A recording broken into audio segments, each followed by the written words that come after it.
네, 도널드 트럼프 대통령이 중국에 대해 관세를 2배로 늘리고 캐나다와 멕시코에 대한 관세도 밀어붙이겠다는 뜻을 밝히면서 위험자산 시장, 앞서 보신 대로 일제히 급락했습니다. 관세는 사실상 전쟁과 같다는 워런 버핏 버크셔 해서웨이 회장의 발언 역시 시장에 위기감을 키웠습니다. 반전이 가능할지 상황 정리해 보겠습니다. 뉴욕에 나가 있는 김종학 특파원 연결되어 있습니다. 네, 도널드 트럼프 미 대통령이 막판까지 벼랑 끝 협상 전술을 펴고 있습니다. 캐나다와 멕시코와의 막판 협상 가능성을 일축하고 예정대로 현지 시간 4일부터 25%의 관세를 시행하겠다는 뜻을 다시 한번 밝혔습니다. 트럼프 대통령은 이날 백악관에서 열린 TSMC의 미국 내 대규모 투자 발표 이후 열린 기자회견에서 모든 준비가 끝났다. 내일부터 관세를 시행하겠다고 발언을 했습니다. 이 발언이 나온 직후 이미 하락세를 보였던 미국 증시는 추가적으로 낙폭을 키웠습니다.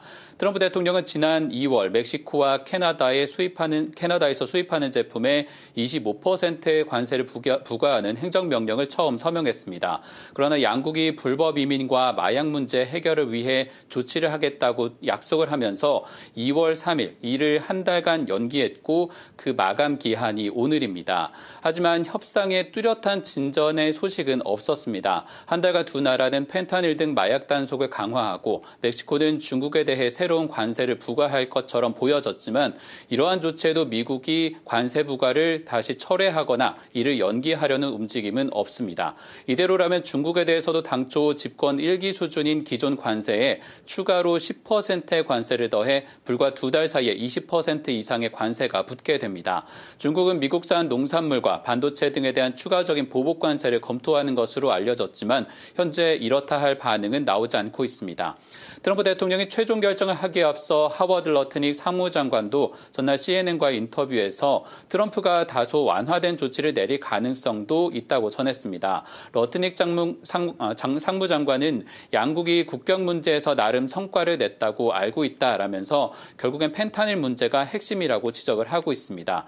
하지만 강경한 입장을 내놓고 있는 피터 나바로 무역고문은 이를 번복할 가능성이 낮다는 의견을 내고 있어서 백악관 내에서도 이번 관세를 두고 여러 갈등이 있는 것으로 전해집니다. 이런 가운데 어제 CBS와의 인터뷰에 나선 버크셔 해서웨이의 워런 버핏 회장은 관세는 사실상 전쟁 행위와 같다면서 결국 시간이 지나면 누군가에게는 세금으로 돌아올 것이라고 우려하고 있습니다.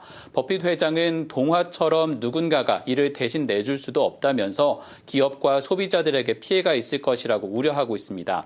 이에 따른 대처가 결국 필요하다라는 당부인데 버크셔 해서웨이는 이미 3,342억 달러에 달하는 현금을 지난해 말 확보하고 있고 애플과 주요 금융주에 대한 노출을 줄여가고 있습니다.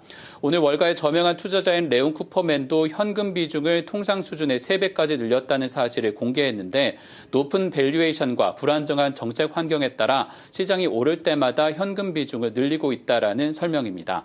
통상 2월에 계절적으로 큰 조정을 받은 이후에 회복을 기대하던 시장이 막판에 이러한 큰 변화가 나타나면서 극적인 반전 가능성을 크게 줄여가고 있습니다. 불안정한 3월 거래가 현재 시작이 되면서 시장에서는 뚜렷한 회복에 대한 기대는 찾아보기 어려운 상황입니다. 지금까지 뉴욕에서 전해드렸습니다.